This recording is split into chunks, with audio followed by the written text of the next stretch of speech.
Hello there, ladies and gentlemen, and welcome to the next episode on the Intrinsic server. Now, as you can see behind me, I have been rather busy in between last episode and this one, in that we have gone and done a little bit of terraforming.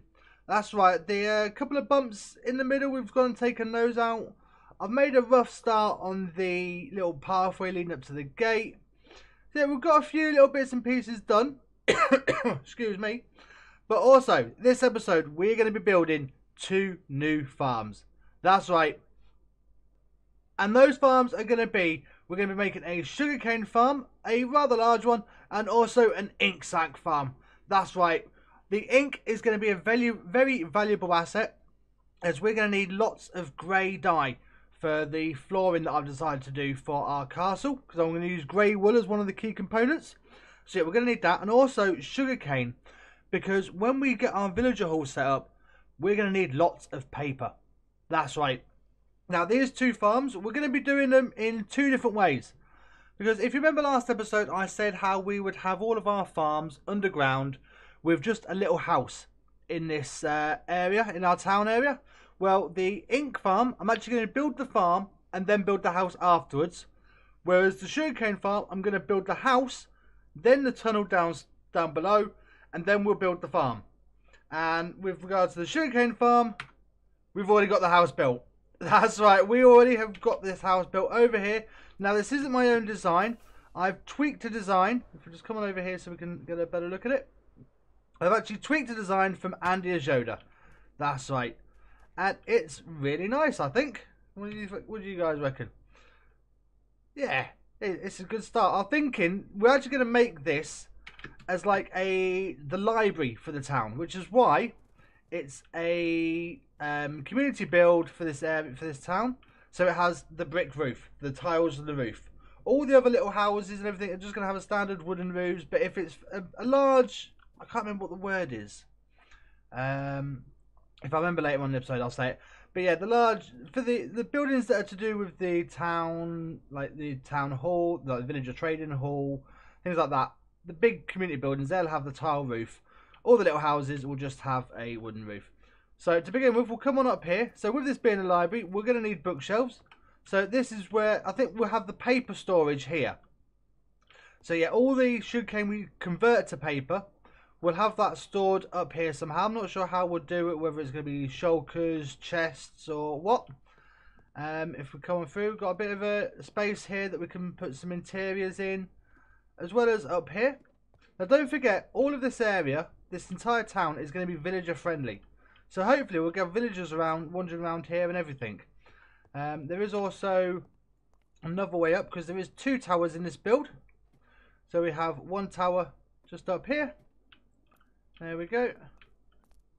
And then if we come back on down, go through the roof here. We have another tower just up here in the middle of the house. Get some nice views from up here. Need to increase the render distance because the castle disappears. But then also, we've also got a miscellaneous storage space up in the attic. And there we go. A lovely little view out the window of half the castle. Yeah, we might have to increase the render distance, maybe up to 18 or something. We're currently on 16, but anyway, if we go on back down to the ground floor, I will show you where we're going to be putting the sugarcane farm. So come on this way, come on down.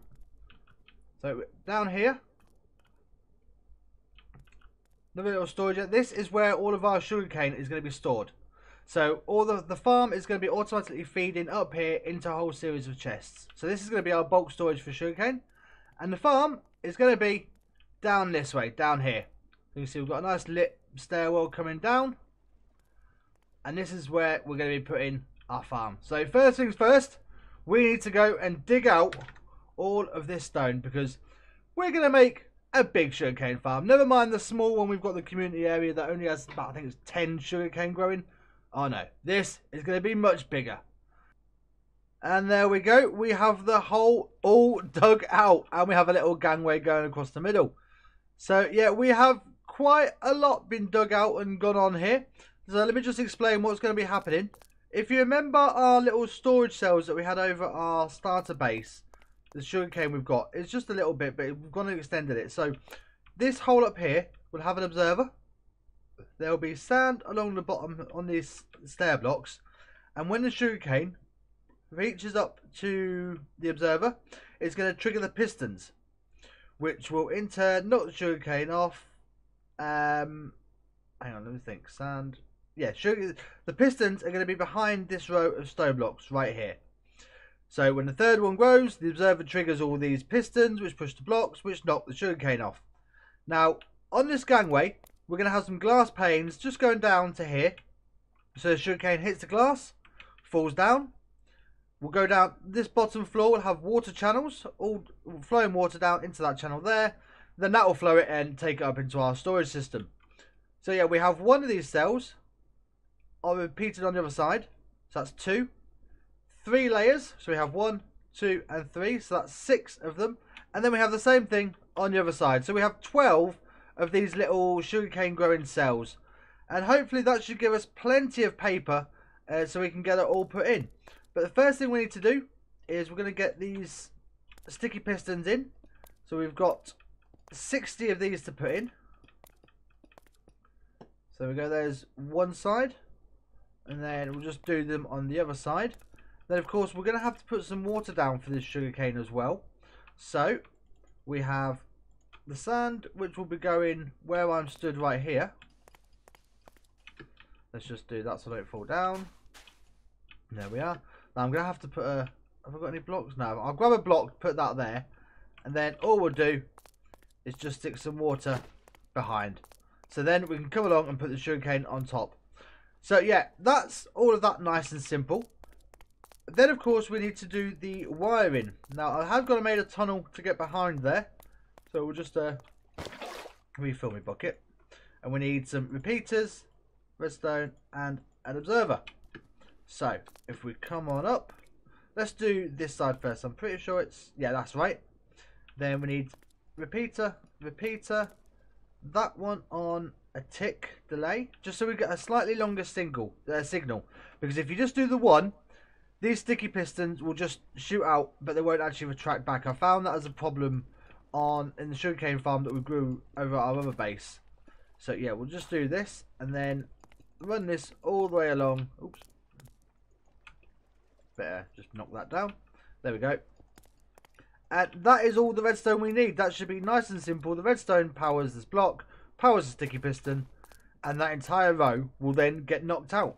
So yeah, we are waiting for 1 to grow to the 3. So you could have this entire row all be 3 high, or you could just have that single one and you just get the 1 row knocked off. But yeah, I'm going to go ahead and get all of this put in place, and then we just need to sort out the collection. So yeah, I shall bring you guys back when this farm is up and running, and we just need to figure out the storage system. Well, we've gone and got all of this farm all up and running now, folks. We have all of the sugarcane in, and there you go. Perfect timing. That goes into the water stream, which runs underneath. I'll show you the storage in a moment. But yeah, this works out really, really well. This one looks like it's about ready to go as well. So yeah, we have 120 sugarcane in here now. So 12 times bigger than the sugarcane farm we have over at our starter base, our starter house. So that's not too bad. And then, like I say, we have the storage system because all the water flows down. It goes across. And then we send it up a bubble elevator into here. So here we go. So we have the bubble elevators just in the corner. And then a whole series of hoppers for it. And look at that. Already three and a half stacks in it. Sometimes it goes into here as well. Yeah, we've got a bit in there. So yeah, there we are. Nearly 4 stacks already. And this farm hasn't been up and running for that long. So we should be able to fill these chests up in no time. Especially while we're over here working in the area. But whilst that's been done, I have also gone and started on the squid farm. So I tell you what, let me just jump into the camera account and show you what I've got started while I make my way over to a little doorway over there, and that will bring us down to where I'm working on. So this is what we've already seen before, folks, with our squid farm. We've already gone and got the water already checkered because this will enable the squid to flow down. So we'll have all this flowing water. And I have gone and dug out underneath. That's right, all of this area, all of this is the river biome. I don't want to go and make the same mistake that Wells Knight did and start digging it out when you're in the woodland or the plains. So I've checked all of this is a river biome. So all the squid will spawn in here. Once we take out this sandstone, we will have water columns that the squid can flow down into. They'll fall, the water stops on these signs obviously. Then they'll fall down here. And there I am. Hi Pat. Hello. So yeah, what we're going to have down here is a whole minecart rail system with some slabs, the bottom slabs that the squid will land on. They'll eventually suffocate in the air because they'll be on land. There's ink sacks get dropped, picked up by the rail carts, and then what we do need to do is some sort of rail cart unloader like we have over at the Prismarine farm, and then we will send them up into a build which we've yet to do. So to tell you what, I'm going to go ahead and get this up and running. Going to get all the rails down, the slabs down, get the droppers in, the collectors in place. And then we need to figure out where we're actually going to put the build for this. The actual, like, the house that's going to store it. Because what I'm thinking is, if we just come on up, the other side of this mountain. There we are. Where I came in the doorway. I'm thinking if we put a nice little house here. Maybe do a bit of a landscaping out the front. This could do as our squid house. Or ink sack house. We could put that right there. And then we've already got 2 builds up and running in our little town. So yeah, I'm going to go ahead and get the farm finished off, and then yeah, we'll see what sort of work we get up to. So we've gone and got the minecart rails all in place. I've gone and got the auto unloaders set up as well. However, we haven't got the water channel for the system built yet because we still need to know, this drop's obviously going to go here. We still need to know where we're actually sending the ink sacks up. So while I've been sorting that out, I've been gone and done a bit of terraforming up the top here, just to get up this stone staircase up to the surface level. And I've also gone in my creative world, got a little design whipped up for our little building that we're going to have outside here. So if we come on out down this way, you'll see that I have actually gone and flattened off the area with some dirt. The grass is starting to grow in all around this area here, and where this stone is, this is going to be the footprint for our house.